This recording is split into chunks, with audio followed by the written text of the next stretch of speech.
बिस्मिल्लाहिर्रहमानिर्रहीम। अस्सलाम वालेकुम नाज़रीन, आप यूट्यूब चैनल देख रहे हैं। मैं इमरान खान हूँ। सबसे पहले साबिक़ वज़ीर-ए-आज़म इमरान खान साहब का स्टेटमेंट देख लेते हैं। और इस बयान में इमरान खान साहब ने एक दो चीज़ें पहली मरतबा कही हैं। ये चीज़ें जब आपके सामने आएंगी तो आपको आइडिया हो जाएगा कि टेम्परेचर किस तरफ जा रहा है। इमरान खान का स्टेटमेंट, उनके अपने अल्फाज, उनकी अपनी ज़ुबान, उनका अपना ट्विटर, वो ये कहते हैं कि अर्दली हुकूमत जुडिशल कमीशन के क़याम से मुसलसल इसलिए भाग रही है क्योंकि ये जानते हैं कि 9 मई का वाक़या ख़ुद एस्टेब्लिशमेंट ने करवाया था। एस्टेब्लिशमेंट ने खुद आग लगाकर सीसीटीवी फुटेज गायब कर दी। मेरा अदालत से अगवा किया गया और किया ही इसलिए गया था क्योंकि इनको रद्द अमल का अंदाज़ा था और अवाम के जज्बात से खेल कर उन्होंने अपना मकसद पूरा करना था। एक पुरअमन एहतजाज को अपने बंदे शामिल करवाकर फॉल्स फ्लैग ऑपरेशन में तब्दील कर दिया गया। 9 मई की आड़ में मेरी लीडरशिप और कारकुनान समेत हज़ारों लोगों को अगवा किया गया और तशद्दुद का निशाना बनाया गया। अगवा बराए बयान की रवायत डालकर लोगों से ज़बरदस्ती तरीके इंसाफ छुड़वाई गई। हमारे 16 अफराद शहीद और 4 अफराद को माजूर कर दिया गया। सब जुल्म हमारे साथ करके हम पर ही मुकदमात बना दिए गए। 9 मई का सारा ड्रामा तरीके इंसाफ को कुचलने के लिए रचाया गया ताकि लोग डर कर तरीके इंसाफ को छोड़ जाएं। 9 मई के बयानिए का धड़न तख्ता तो 8 फरवरी के इंतखाबात में हो गया था, जब तमाम तर पाबंदियों के बावजूद तरीके इंसाफ ने क्लीन स्वीप किया। इंतखाबात मुलतवी करने की वजह भी यही थी कि झूठा प्रोपेगेंडा करके अवाम को तरीके इंसाफ से बदजन किया जाए, मगर ये इसमें नाकाम रहे। 26 नवंबर भी इसी मकसद के तहत किया गया ताकि निहत्ते पुरअमन मुजाहिरीन को गोलियां मारकर खौफ व हरास पैदा किया जा सके और अवाम को उनकी आवाज़ बुलंद करने से रोका जा सके। 26 नवंबर को हमारी कॉल मुल्क में जमहूरी इक़्तिदार की बहाली के लिए थी, मगर इस पर सीधे फायर खोल कर अवामी खून से इस हुकूमत और इस्टेब्लिशमेंट ने अपने हाथ रंग लिए। 26 नवंबर तहरीक इंसाफ को कुचलने की दूसरी कोशिश थी। कठपुतली हुकूमत ने जमहूरियत पर कारी ज़रबे लगाकर अवाम से बुनियादी इंसानी हकूक़ मुकम्मल तौर पर छीन लिए हैं। पीका तरमीमी एक्ट इसी सिलसिले की एक कड़ी है। पहले आज़ाद मीडिया का गला घोंटा गया, अरशद शरीफ का कत्ल किया गया, सहाफ़ियों को अगवा किया गया, उनको तशद्दुद का निशाना बनाया गया और सोशल मीडिया पर पाबंदियाँ आयद की गईं। अब फार्म 47 असम्बली ने आज़ादी इजहार राय पर कदगन के लिए काला कानून मंजूर कर लिया है। सियासी इख्तलाफात को दबाने के लिए पीका कवानीन में तरामीम की गई हैं। इसकी जितनी मजम्मत की जाए उतनी कम है। आज़ाद अदलिया, कानून की हुक्मरानी और आज़ादी इजहार राय के बगैर जमहूरियत पनप नहीं सकती। इस जाली असम्बली ने सवाए जमहूरियत पर हमले के कवानीन मंजूर करने के और कुछ नहीं किया। फिर चाहे वो 26वीं आइनी तरमीम की मंजूरी हो या पीका तरामीमी एक्ट हो, 26वीं आइनी तरमीम का मकसद chief of the army staff की एक्सटेंशन था और इनको ये खौफ था कि अदलिया आज़ाद हुई तो इलेक्शन फ्रॉड सामने आ जाएगा। यानी वो कह रहे हैं दो तरफा था। एक तरफ आर्मी चीफ की एक्सटेंशन कर दी थी 26वीं आइनी तरमीम के बाद, और क्योंकि फिर वो जब भी उसको चैलेंज किया जाएगा तो मामला जाएगा आइनी बेंच के सामने, और दूसरा उनको अपने इलेक्शन फ्रॉड का भी पता था कि अगर ये मामला भी खुलेगा तो ये भी जाएगा आइनी बेंच के सामने। लिहाजा अपना ही एक आइनी बेंच बना लेते हैं जहाँ ये मामला जो है वो निबट जाया करेंगे। इमरान खान साहब ने कहा कि इलेक्शन फ्रॉड सामने आ जाएगा। अपने ज़ाती फ़वाइद के लिए अदलिया की खुद मुख्तारी को सलब कर लिया गया। 8 फरवरी को मुल्क भर में यौम स्याह मनाने की तैयारी की जाए। इस दिन अवामी मैंडेट छीन कर 1971 की याद ताज़ा की गई। स्वाबी में खैबर पख्तूनख्वा और शुमाली पंजाब के लोग इकट्ठे होकर एहतजाज करें। दीगर इलाकों के अफराद अपने अपने शहरों में एहतजाजी मुजाहरे करें। पूरी दुनिया में ओवरसीज़ पाकिस्तानी भी इस दिन अपनी आवाज़ बुलंद करें। और ओवरसीज़ पाकिस्तानियों से एक बार फिर मुतालबा करता हूँ कि तरसीलात ज़र का बाइकआउट जारी रखें। इस हुकूमत ने सवाए जमहूरी इक़्तिदार की पामाली के कुछ नहीं किया। इनको तरसीलात ज़र भेजना इनके हाथ मजबूत करने के मुतरादिफ है, जो आपकी ही गर्दन दबोच रहे हैं। हम जमहूरियत की बहाली के लिए पाकिस्तान में मौजूद तमाम सियासी जमातों से रब्ता करेंगे। अपनी जमात को हदायत करता हूँ कि दीगर जमातों से इस मकसद के तहत रवाबित को तेज़ करें ताकि जल्द अज जल्द अवाम को जमहूरियत की आड़ में नाफिज इस डिक्टेटरशिप से निजात मिल सके। अली अमीन गड्डापुर पर बतौर वज़ीर आला गवर्नेंस का बहुत दबाव है, लिहाजा हमने फैसला किया है कि जुनेद अकबर खान, जो हमारे दरीना साथी और कारकुन हैं, उनको तहरीक इंसाफ खैबर पख्तूनख्वा का सदर मुंतखब कर दिया जाए और तंजीमी उमूर उनके हवाले कर दिए जाएँ। ये जनाब इमरान खान साहब का स्टेटमेंट है। इमरान खान साहब के जो नए फैसले हैं ना, जो उन्होंने अब किए हैं, स्पेशली जुनेद अकबर खान को लगाना, इससे एक बात तो बड़ी साफ नज़र आ रही है, वो ये नज़र आ रहा है कि पाकिस्तान तहरीक इंसाफ एहतजाजी सियासत और लॉन्ग मार्च वाली हिकमत अमली की तरफ बड़ी तेज़ी से बढ़ रही है। यानी अब फैसले जो हैं वो अब मुज़ाकरात के अंदर नहीं होने। इमरान खान साहब ने दोबारा ये फैसला कर लिया है, या पाकिस्तान तहरीक इंसाफ के अंदर ये सोच पैदा हो गई है कि फ़ैसले अब मैदान में ही होंगे या सड़क के ऊपर ही होंगे। लिहाजा उन्होंने सूबाई हुकूमत को अलग कर दिया जो पार्टी है उसकी सियासत को। यानी सियासत और एहतजाज और ये सारी चीज़ें तो पाकिस्तान तहरीक इंसाफ ने करनी है। अब सूबाई हुकूमत जो है उसको मिलना पड़ता है कभी मोहसिन नकवी से, कभी वज़ीर आज़म से, तो वो बड़ा अजीब सा इम्पैक्ट आता है। लिहाजा यहाँ पे जो पार्टी चलाएंगे वो जुनैद अकबर साहब चलाएंगे, और जुनैद अकबर साहब को ज़्यादा नुकसान ना पहुँचाया जा सके। अब वो पब्लिक अकाउंट कमेटी के चेयरमैन भी हैं, उनके पास एक आईनी ओहदा भी है, लिहाजा वो बड़ी दलेरी के साथ अपना काम कर सकेंगे। उनके लिए कुछ चैलेंजेस हैं। नंबर एक तो जुनैद अकबर साहब को फौरी तौर पे वो डाटा देना चाहिए जो इनके अफराद लापता हैं 26 नवंबर से। देखें, बहुत सारे लोग ये कहते हैं कि जितने लोगों को गोलियां लगी हैं, जो लोग अभी तक दफनाए गए, ये वो सारे लोग हैं जिनको दिन के टाइम स्नाइपर से मारा गया था। रात के वक्त जब अंधाधुंध फायरिंग हुई तो उसके बाद तो कोई वहाँ मौजूद ही नहीं था। और जो लापता अफराद हैं, तहरीक इंसाफ के बकौल अब भी 30 से 40 लोग वो कहते हैं हमारे लापता हैं। इमरान खान साहब ने एक कमेटी भी बनाई, लेकिन अभी तक तहरीक इंसाफ बाकायदा तस्वीरें, नाम, ID कार्ड नंबर, उनकी फैमिलीज़ के इंटरव्यू और उनके इलाके के हवाले से तफसीलात फराहम करने में नाकाम रही है, क्योंकि ये मामला जो है वो सूबाई हुकूमत के पास था। इमरान खान साहब ने एक कमेटी बनाई, वो भी उन्हीं के मरहून मिन्नत थी। अब पार्टी के अंदर जुनैद अकबर साहब को एक बड़ा अहम ओहदा मिला है, खैबर पख्तूनख्वा के वो सदर बने हैं पार्टी के। लिहाजा जो लोग लापता हो गए हैं उनका डाटा खैबर पख्तूनख्वा से अब प्रोवाइड करना जुनैद अकबर साहब की जिम्मेदारी, उनको ये करना चाहिए अपनी कमेटी के साथ मिलकर। इमरान खान साहब ने जो कमेटी बनाई थी उस पर अभी तक कोई जवाब नहीं आया और अभी तक कोई काम नहीं हुआ। लिहाजा ये काम अब जुनैद अकबर साहब को करना पड़ेगा। समी इब्राहिम साहब और मुहीद पीरज़ादा साहब दोनों ने एक ही जैसी बात की है, दोनों का एक ही जैसा दावा है। उन दोनों का ये कहना है कि बुशरा बीबी की जो गिरफ्तारी हुई है इसके पीछे अली अमीन गंडापुर साहब का हाथ है, और इमरान खान साहब को इस बात का एहसास भी हो गया है, और इमरान खान साहब इस वजह से शायद खाइफ भी हैं। ये बात दोनों सीनियर जर्नलिस्ट हैं उन दोनों ने की है। अब जो एक और गिरफ्तारी है वो आज़म सवाती साहब की, उसके बारे में भी यही कहा जाता है, और जो इंतज़ार पंजूथा साहब हैं उनकी गिरफ्तारी के बारे में भी यही कहा जाता है कि उनके ऊपर भी जो बिजली गिरी है वो अपनों ने गिराई है, और उनके साथ भी जो जुल्म सितम हुआ उसके पीछे अपने ही मौजूद थे। अभी पार्टी में बड़ी गंभीर खामोशी है इन चीज़ों को लेकर, लेकिन आने वाले दिनों में चीज़ें आगे बढ़ेंगी। जुनैद अकबर को आपने अंडर एस्टिमेट नहीं करना नाज़रीन, वो करना भी नहीं चाहिए, किसी भी आदमी को नहीं करना चाहिए। इतना बड़ा ओहदा मिल जाएगा एक पार्टी के अंदर, इतनी बड़ी आवाम की तादाद है, और खैबर पख्तूनख्वा में तो ये पार्टी का तोती बोलता है, तो वहाँ का जो सदर बनेगा वो लाजमी बात है वो एक ताकतवर लीडर के तौर पे उभरेगा। जुनैद अकबर के बारे में इमरान खान साहब ने एक दिन कहा था, पुराना मैं एक क्लिप देख रहा था, कि जुनैद अकबर की एक कमज़ोरी है कि ये शरीफ आदमी है। तो मेरा जो पूरी ज़िंदगी का तजर्बा है ना, मैंने एक चीज़ सीखी है अपनी ज़िंदगी में कि शरीफ आदमी से पंगा नहीं लेना चाहिए, क्योंकि उसकी शराफत उसका हथियार होती है। जिस दिन शरीफ आदमी से ज़्यादा पंगा लिया और वो टेढ़ा हो गया ना और वो चल पड़ा, फिर तो शरीफ आदमी के पास ना फिर रिवर्स गियर नहीं होता, वो फिर सीधा ही चलता है, क्योंकि शरीफ आदमी की सारी ज़िंदगी की प्रैक्टिस होती है सीधा सीधा चलना, उसके बाद बैक गियर होता ही नहीं है, उसने फिर वापस नहीं जाना। लिहाजा शरीफ आदमी को छेड़ने के लिए तो बुजुर्ग भी मना करते हैं और समझदार लोग भी मना करते हैं सियाणे कि शरीफ आदमी को नहीं छेड़ना चाहिए।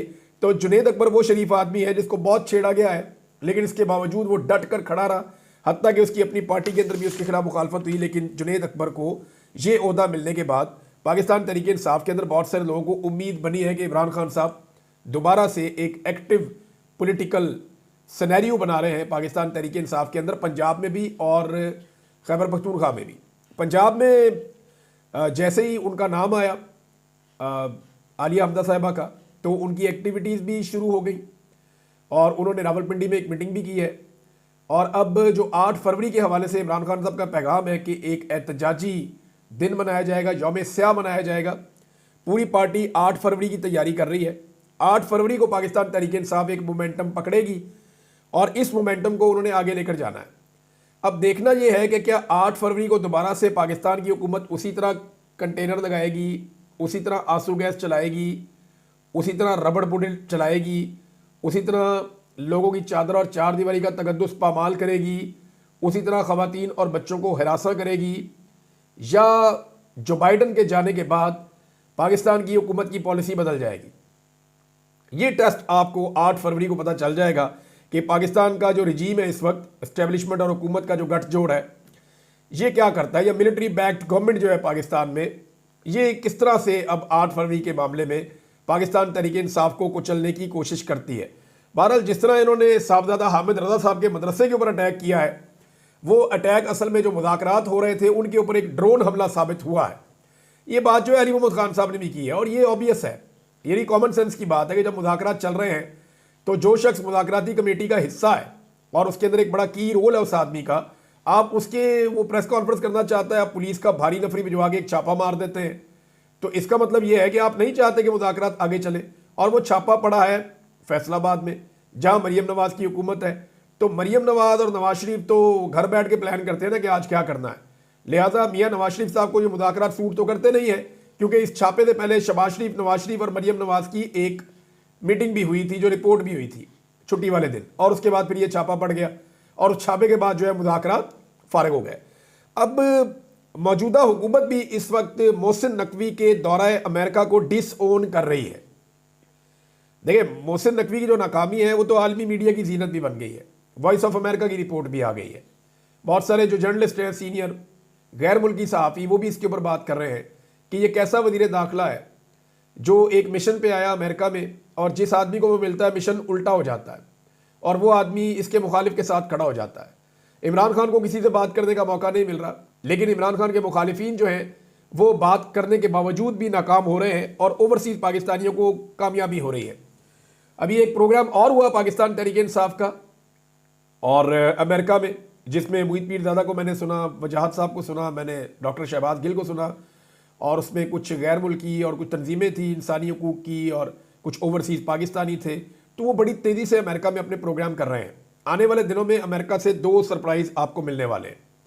एक सरप्राइज़ आपको जल्दी मिल जाएगा, यानी आप ये समझें कि अगले 10-12 दिन के अंदर, और दूसरा सरप्राइज़ आपको लगभग 1 महीना लग जाएगा, लेकिन वो सरप्राइज़ इतना तगड़ा है कि पाकिस्तान की एस्टेब्लिशमेंट के और हुकूमत के जो है वो एक दफ़ा फिर कांपे टांग जाएगी और उनके लिए मुसीबत बन जाएगी। ट्रंप ने कुछ इकदाम किए हैं। एक तो अच्छा, मैं आपको बता रहा था कि हुकूमत ने डिसोन कर दिया है, यानी इरफान सिद्दीकी साहब कहते हैं जी अपनी मर्जी से गए, मोहसिन नकवी साहब 80 के भेजा है, यानी मोहसिन नकवी साहब का वो कहते हैं जी टिकट भी अपनी मर्जी से लिया है, खुद ही गए हैं, खुद ही जाके वो प्रोग्राम्स के अंदर शिरकत कर रहे हैं। हुकूमत उनको डिसोन कर रही है क्योंकि इतनी बड़ी तौहीन और बेइज्जती जो हुई है अमेरिका में, हुकूमत उसको ओन कर नहीं सकती। दूसरा, ये जो एक ब्लंडर किया है इन्होंने बहुत बड़ा, कि एक ऐसी तंजीम के प्रोग्राम में चले गए जो बहुत ज़्यादा चाइना के ख़िलाफ़ है, तो चाइना का उस पर रद्दमल है। अब रद्दमल आना भी चाहिए उनका, पैसे आप चाइना से लेते हैं, जाके आप चाइना के खिलाफ ही प्रोपेगेंडे के अंदर शामिल हो जाते हैं। अब पाकिस्तान का दफ्तर खारजा कह रहा है जी गलती से चले गए, लेकिन बात यह है कि मोहसिन नकवी को जो लोग लेकर गए थे उनके खिलाफ एक इंक्वायरी होनी चाहिए, उन लोगों को नौकरियों से निकालना चाहिए, उन लोगों को उधर से पाकिस्तान वापस बुलाकर उनकी सरजनिश होनी चाहिए, उनको OST करना चाहिए, उन्हें पूछा जाना चाहिए कि आपने एक मुल्क के साथ पाकिस्तान के ताल्लुकात बर्बाद करके रख दिए, जिनके हमने $100 अरब के करीब हमने उनकी इन्वेस्टमेंट करवाई हुई है पाकिस्तान में, हमने उनसे उधार ले लेके अपना अकाउंट बढ़ा हुआ है, और आपने उसी मुल्क के खिलाफ वहाँ प्रोपेगेंडा करवा दिया। अब मोहसिन नकवी को तो चले नहीं पता था, उसके पास इतना नॉलेज नहीं था या उसको इतनी समझ नहीं थी, नालायकी आप समझ लें कि वो चला गया, लेकिन मामला ये है कि जो लोग मोहसिन नकवी को लेकर गए उनका दिमाग काम नहीं कर रहा था, उन्हें नहीं पता था कि हम उससे क्या करवा रहे हैं। तो डैमेज तो जो होना था वो हो गया है। दूसरी जानिब अमेरिका की नई पॉलिसी ने ना पूरी दुनिया के अंदर एक खलबली मचा दी और पाकिस्तान के लिए भी इसमें बड़ा सीरियस इशू है। अमेरिका ने दुनिया भर के लिए फौजी और सिविल इमदाद को बंद कर दिया है और अगले 90 दिन तक वो कह रहे हैं जी कोई फौजी और सिविल इमदाद हम नहीं दे रहे। अब पाइपलाइन में जो पैसा पड़ा हुआ है, जो बहुत ज़रूरी जगह है, वहाँ पे वो चला जाएगा ह्यूमैनिटेरियन ग्राउंड्स के ऊपर। बहरहाल वो फौजी और सिविल इमदाद उन्होंने बंद कर दी है अगले 90 दिन के लिए। ट्रंप ने दुनिया भर की जंगों में इस्तेमाल होने वाले जो अमरीकी अखराजात हैं उनके ऊपर बंद बांधने का फैसला किया है। ट्रंप अब ये कहता है जनाब जिन्हें जंग लड़नी है अपनी जंग आप लड़ो, यानी उन्होंने यूक्रेन को भी कह दिया कि अगर आपने लड़ाई लड़नी है तो अपने खर्चे पे लड़े। उन्होंने यूरोप को भी पैगाम दिया है, उनके लिए भी एक बड़ा धचका है कि जनाब अपनी लड़ाई खुद लड़ो, क्योंकि नेटो के अंदर सबसे बड़ी इन्वेस्टमेंट अमेरिका की होती है और अमेरिका ही सबकी प्रोटेक्शन की जिम्मेदारी लेता है। लेकिन डोनाल्ड ट्रंप ने मॉडल तब्दील किया कि जनाब सारे पैसे खर्च करें, खाली अमेरिका का पैसा नहीं लगना चाहिए। अब 90 दिन तक के लिए ये असेसमेंट करेगा अमेरिका। अमेरिका की जो नई गवर्नमेंट है 90 दिन तक इन्होंने इमदाद बंद कर दी है, फौजी और सिविल। अब 90 दिन तक ये असेसमेंट करेंगे कि किसके साथ ज़रूरी है और किसके साथ गैर ज़रूरी है, यानी कहाँ पे इमदाद देनी है वो ज़रूरी होगी और कहाँ पे नहीं देनी जो गैर ज़रूरी है। और माजी में कहां कहां पे गैर जरूरी इमदाद दी गई है उनका ऑडिट करें, उनसे चेक करें जनाब हमने आपको इमदाद दी, आपने किया क्या है। अच्छा, इसमें यूक्रेन भी शामिल है, इसमें और भी कुछ मुल्क शामिल है, और इसमें पाकिस्तान भी बदकिस्मती से शामिल है कि पाकिस्तान को भी अमेरिका ने बहुत इमदाद दी है। ये सवालात पाकिस्तान से भी उठ सकते हैं।